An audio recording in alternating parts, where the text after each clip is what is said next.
Hello guys, अब चाहिँ म जानु लागेको ल कहाँ जानु लाग्यो भनेर सोच्नु हुँदैछ होला यति राम्रै भएर भनेर म टाढै जानु लागेको छु एकदम टाढो। अहिलेसम्म म त्यति टाढो कहीँ पनि गएको छुइनँ, त्यही टाढो जानु लागेको छु। अब मैले सबै प्याकिङ गरिसकेको छु। हुन्छ बाई बाई नाना। पिन्टुलाई भनेको ल जाऊ भन्दै थियो, रुँदैन होला।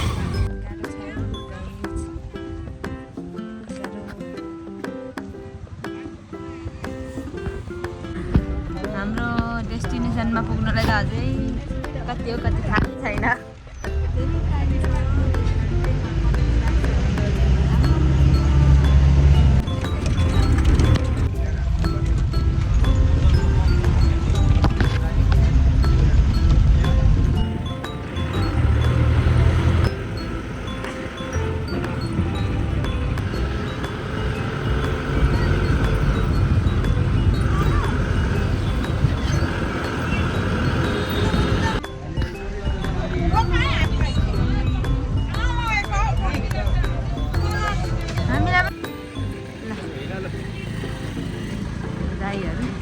बाटोमा भयो नराम्रो देख्नुभएको तपाईँ धुलोले हो कि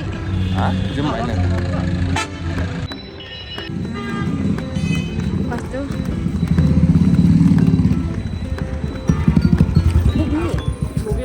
दिदी कति बजी आइपुग्नु भएको तपाईँहरू? भयो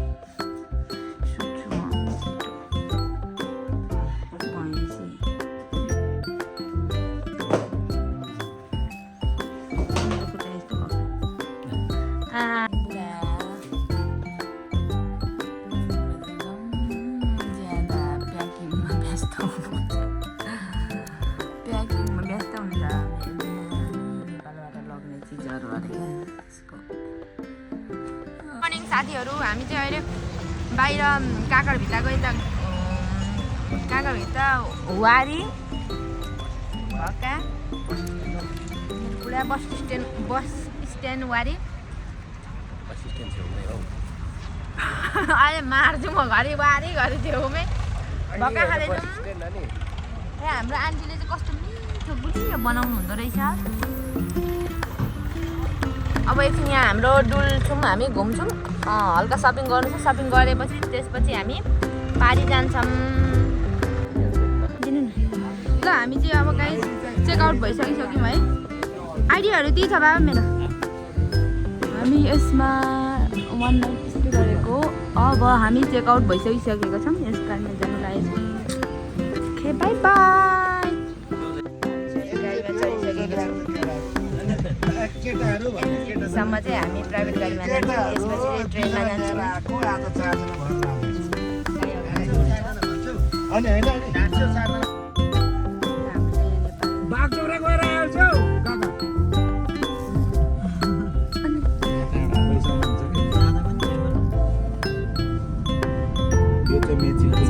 नेपाल र इन्डियाको बोर्डर है, बोर्डरको पुल है, यो चाहिँ मेची पुल भन्छ। यो तल चाहिँ पुरानो हामी चाहिँ अहिले के भन्छ नेपाल र इन्डियाको त्यो चेकपोस्टबाट छिरिसक्यौँ भित्र।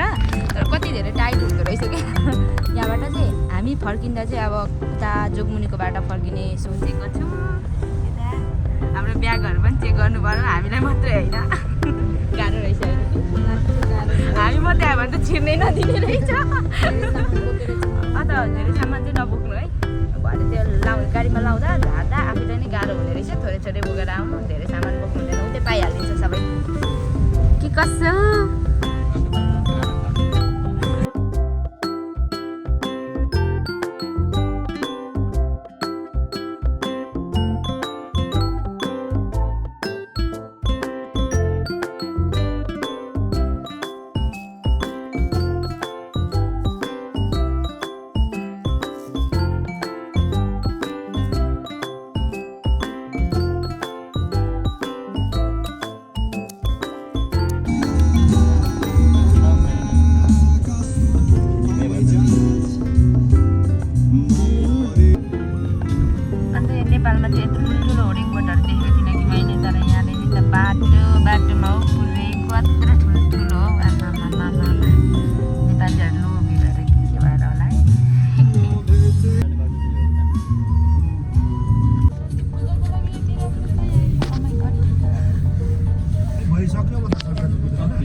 ट्रेनहरू हिँड्दाखेरि किरा जस्तै त्यो सँगले के भन्छ त्यो सालघारीमा एउटा किरा हिँड्दैन खुट्टाला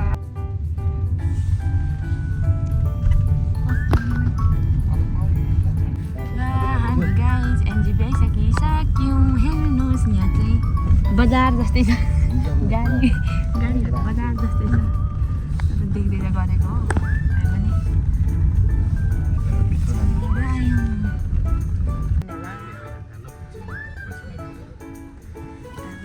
उताबाट त हेर्नु गाडहरू आइरहेछ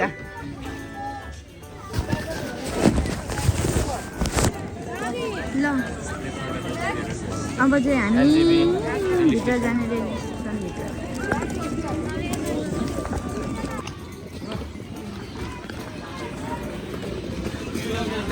स्टेसनभित्र जन्मको पाप लिउँला जस्तो गर्नुभएको तपाईँले मलाई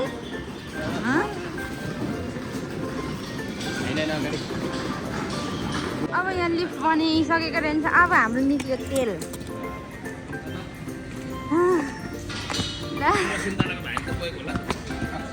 मैले बोकिनँ हौ सुन्तला त यत्रो कालो भारी बोकेर कोही नआउनु है छि तान्नु अब दुईवटा तान्नु म सक्दिनँ तान्नु दुईटै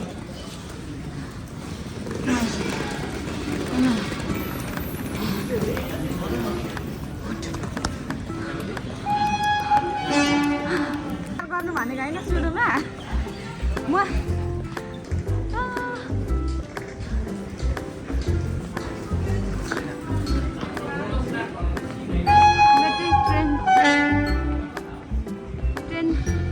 भारी बोकेर चाहिँ धेरै भारी नलिई आउनु है साथीहरू तपाईँहरू आउनुहुँदैछ भने बुढाहरूलाई पनि बिचरा गाह्रो यसरी हामीलाई त्यस्तै गाह्रो चर्को छ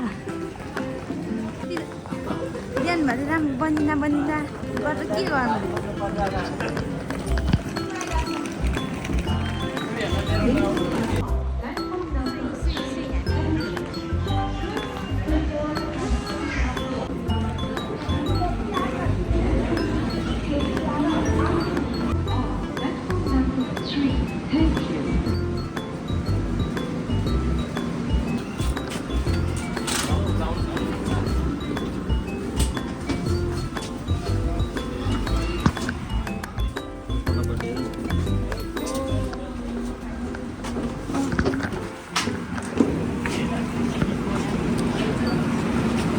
नमस्कार ट्रेन नमस्कार ट्रेन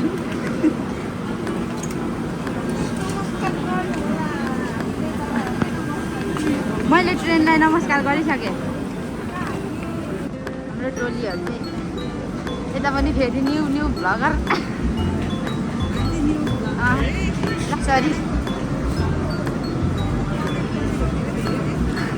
नमस्कार ट्रेन म चाहिँ ट्रेनलाई नमस्कार गरेको छु किनभने मलाई चाहिँ मेरो बुढाले सुरुमै नमस्कार गरेर चढ्नु भन्नुभएको हेलो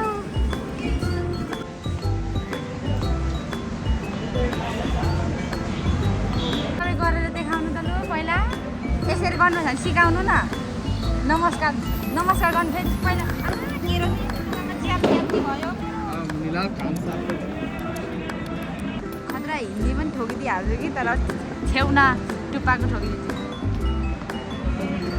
ए ट्रेनलाई नमस्कार गर्नु लगाउने मान्छे यता पहिलोचोटि भन्नु होला मलाई ट्रेन नमस्कार गर्नु लगाएकै बिहानदेखि अरे अझै हो चप्पल पनि फुकालेर ढोग्नु अरे अनि पस्नु अरे के भन्ने आफ्नै बुढाले पनि यसरी झुक्काउने मलाई हो नमस्कार गर्नुभएको थियो पहिला अनि किन मलाई गर्न आउनुभएको